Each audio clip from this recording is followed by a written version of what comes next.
Welcome back. A 2000 Dodge Ram 1500 with a 5.9 gas engine in it. Pretty severe coolant leak. I'm going to show you what I found. We're going to just take apart what we need to take apart and fix it. Pretty common issue on this particular motor. I had one of these trucks with a 97, same motor, had the same issue. I'll show you what I found and we'll fix it. Alright, so to get at what we need to fix here, which ends up being the timing cover on this. Is a pretty common issue where the timing cover meets the engine block. They tend to leak, gasket goes bad. Like I said, I had one of these myself and did the same thing. So I've taken the fan off of this already, and I'll show you how I did that when I get the shroud out of here. It's a little easier to do that. But we're going to take this alternator, EC compressor out of the way, probably the power steering pump, nah, maybe not. And we're gonna pull this apart and see what we can find, see if we can fix this. Hopefully it doesn't need another cover. These covers they don't make anymore. They're pretty expensive. They're almost $300 for this front cover on this, so I'm hoping it's just a gasket, not the cover. We won't know that until we get in there and find out what we find out. I just wanted to show you how I found. I already pretty much knew, talking to the owner of this vehicle, what the issue was. Just wasn't sure if it was a water pump or timing cover. Ends up being timing cover. And you can get this pressure tester kit like this. This is an OEM one from most auto parts stores. You can get it as a loaner. You don't have to pay for it. Hook this up, pump up the pressure to whatever it is on this, 15, 16 pounds probably on this. And then look for leaks. Makes it a lot easier. If you do, take the cap off. Be careful. It should be cold. If it's not, be careful you don't burn yourself. It can burn you severely. But when I did that earlier, I'll show you after I get this stuff out of the way, I could see down in here that it was leaking where the timing cover meets the engine block. So if you don't have one of these, no big deal. Like I said, you can get these most auto parts stores as a loaner. Put your deposit down, and when you bring it back to them, you get your money back. It won't cost you anything. So helps a lot finding leaks like this.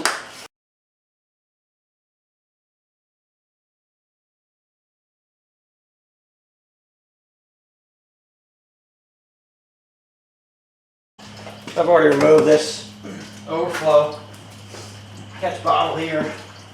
Just slides down into a couple slots. Disconnect the hose, pop it up, comes right out of there. Got one on this side. It's the windshield washer reservoir. I'll show you a little trick to get that off there. Same difference. They're not hard to do. It's just they can be a little difficult because they fit in there pretty snugly. And I'll show you a little trick that I use to get them off. I'll do this top hose clamp first. I'm going to get this hose off here too. So.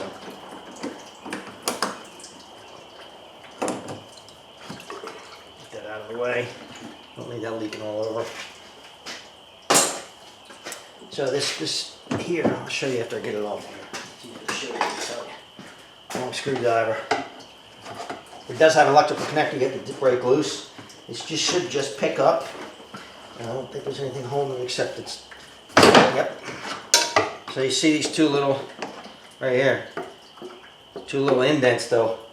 They sit in the two holes on the side of the fan shroud.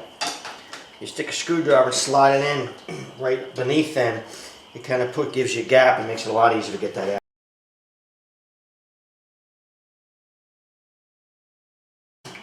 You've got 10mm bolts, two on each side.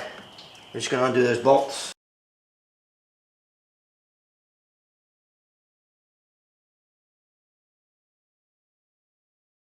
You can see as my serpentine belt's still on here. Let me show you the fan clutch. So they make tools for doing this. It just spins on the front like this. I'll just put it back on here just a little bit just to hold it in place so I can show you. Okay, just spins on, but it's tight. So the way I usually get these off is to make a special tool to hold the fan and do it. Take a wrench. In my case, an adjustable. I have an adjustable that's just big enough. I put it on there. Use the belt to help hold it. This wants to come off this way, so you put tension on this and strike it with a hammer, like an impact hammer. And 4 or 5 times, it'll break it loose, and you can just spin it off. That's exactly what I did. You have to reach down between the fan shroud and these belts to do that, so it's a little hard to show it. So I'll show you just how I did it. Basically, after I took the shroud off of there, it's a little easier to show you. And just spin it off and set it aside. 15 millimeter. Yeah, tensioner, 15 millimeter.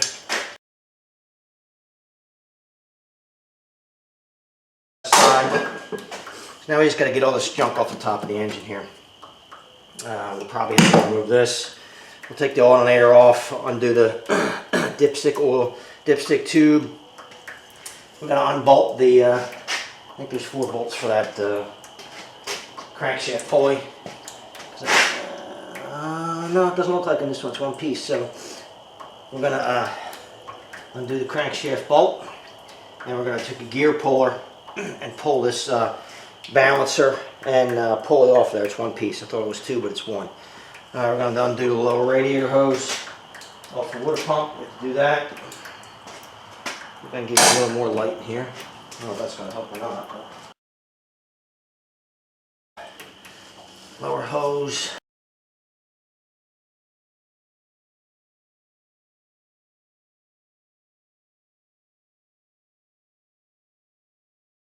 We'll just set that out of the way, and I'll just start taking things off. Start at the top, I guess.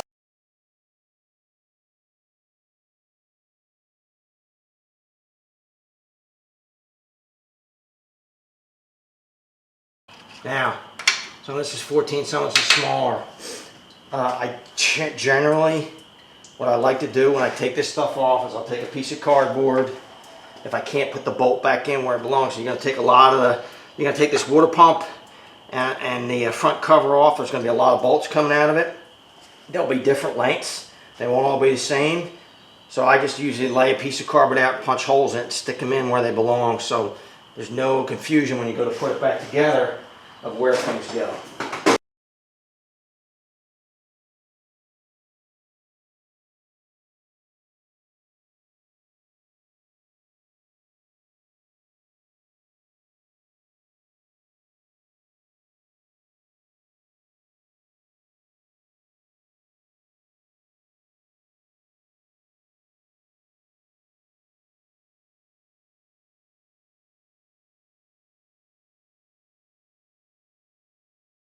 And we'll just take the alternator out and set it aside.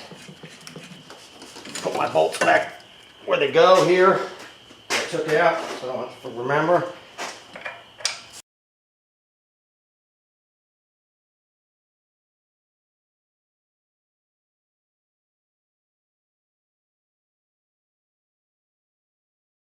Where's my feeler? Oh, still got a hold of it though. There it goes. It's twisting so. There it goes. Alright, set that aside. That's a lot of fun. There's hardly any room to get at that. Brackets right, kind of right in the way. There it goes. I can get it though. Now let's just hope the bolt comes out.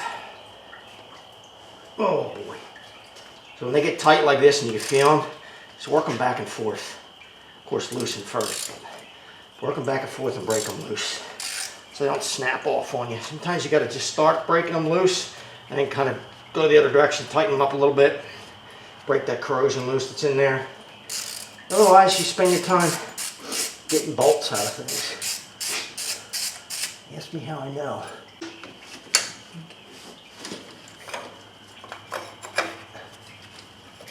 Just enough room to tip it up out of there. We will do. Yeah, that's nasty looking. Yeah, you'll see more of that when we get it apart. Yeah, that's trash. Junk. Now I'm in here, I'm not replacing the thermostat. Thermostat's not bad. It's not why I'm in here, but while I'm in here, this thermostat hasn't been done. Now's the time to do that stuff and get it out of the way and get it done. Alright, let's see if we can get this AC compressor and get that out of the way. It looks like maybe 12 millimeter, 12 or 13 millimeter bolts.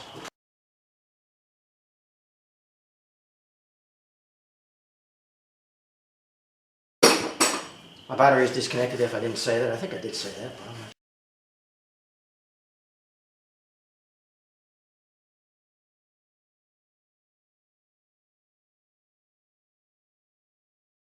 I hope that's it. So now, this guy, we're obviously AC lines are all hooked up. We're just gonna set it back there out of the way. Let's see how much that's blocking you. I don't think so. So now we got a much better shot at what we have to replace here. There's a bypass hose and a bypass metal tube. We'll see them after we get these brackets off. And I'll show you. Let me get a piece of cardboard and start laying out where some of these bolts go. See if I can just break them loose for it now. I think that 14 millimeter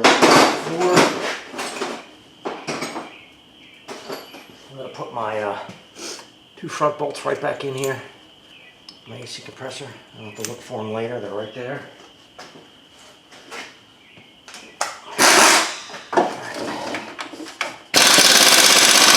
A little tight.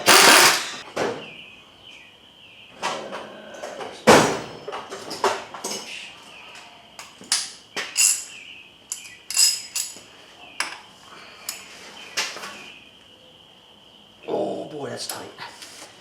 Whew, that is tight.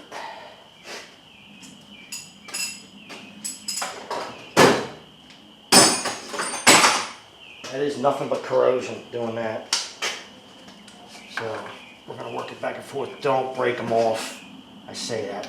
And I'm trying to be careful. So I'm just working this and it just snapped right off on me. I can see it. So I'm 0 for 1. There you go. That's why. Snapped it right off. Great. Ah, beautiful. Good start. We're going to see how this goes here.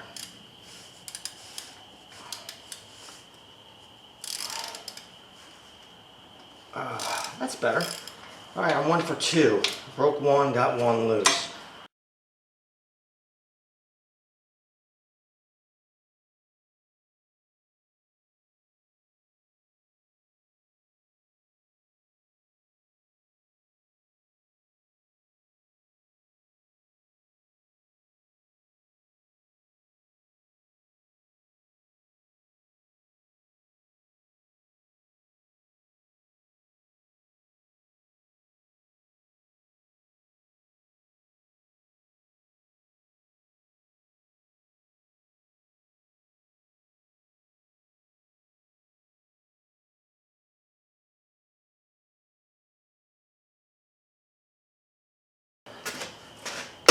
Rubber hammer.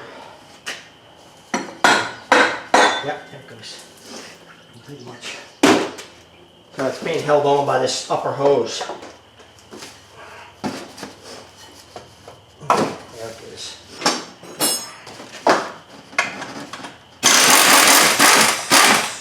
Get that out of the way.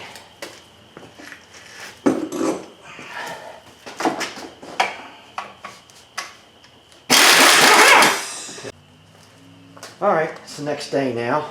I spent 2 hours fighting with a bolt that I broke off. That's what happens sometimes. Still didn't get the bolt completely out. But fortunately the bolt that broke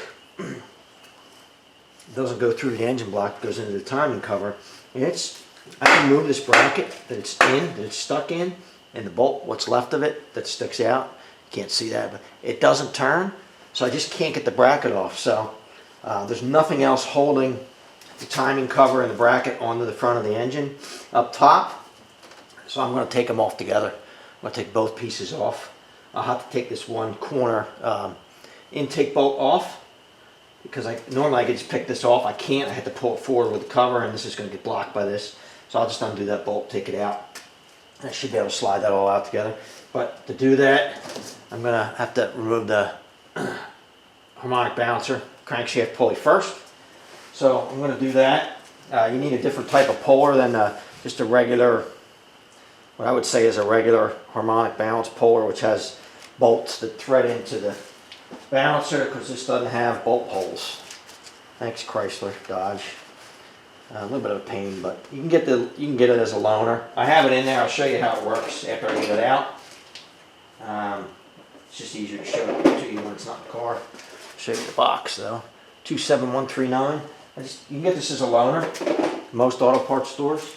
That way you don't have to buy it. I don't have one of these because, you know, I do one of these probably every 5-6 years. It's not worth owning one, so I've got it hooked up. I'm just gonna turn it in here pull this harmonic balancer off. So there you go. So pull that right off. So this puller, here's the middle of it. Basically has 3 arms. Bolt goes through, and that bolt's hollow. And within that bolt, you get a couple of extensions that you slide into the front of the crank. Slides inside of here, depending on how long, different cars, how long you need to reach, and it will push the balancer off. So to slide these in, you see these little hooks. They go into the this direction. They just hook behind the inner part of that balancer. But in this particular truck, this is too wide to just stick in there. So you have to undo them and kind of put them in. I'll show you on an angle. I'll show you what I'm talking about. Hopefully you can see this. So you can't just go like that because it's too wide. So you have to actually tip them in, put them through. But you can't do that if you have them hooked up. So you got to undo them like I have them now. I took them off of the middle piece. They're just pins that push through. Get them started in there and then hook them back up, and then you can do this. So I got 2 more bolts on either side here, and bolts for the oil pan. And we're just going to break these loose. They're all 14 millimeter, I think. Just going to make sure I can get them loose first. Need a deeper socket for that one. Make sure I don't have any more that break off on me. It's going to come out.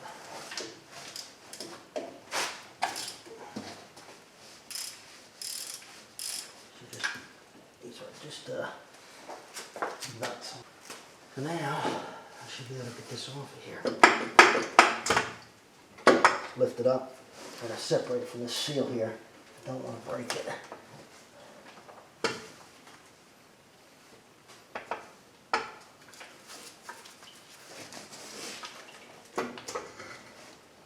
Like a front seal on it is coming with it. I don't think there's any 2 ways about that. Get this out of the way. Hold on.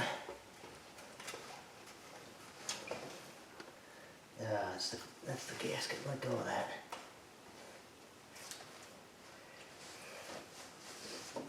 Stuck right here in the corner.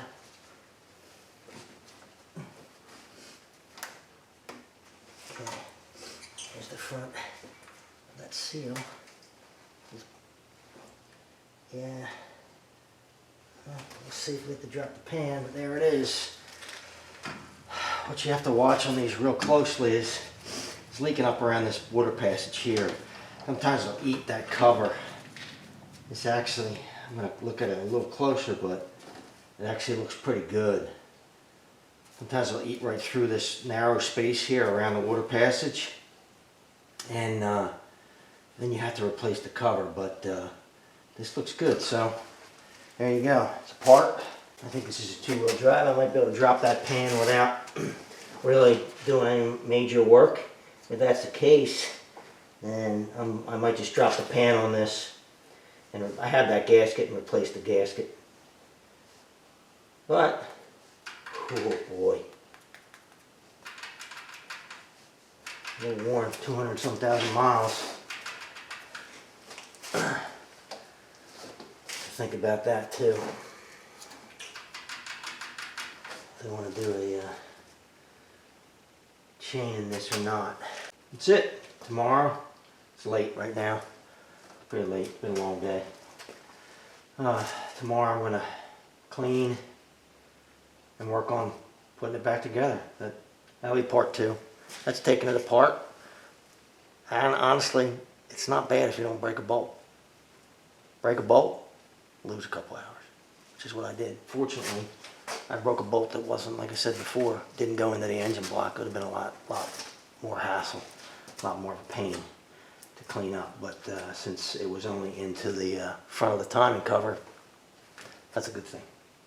So, stay tuned for part 2, putting it all back together.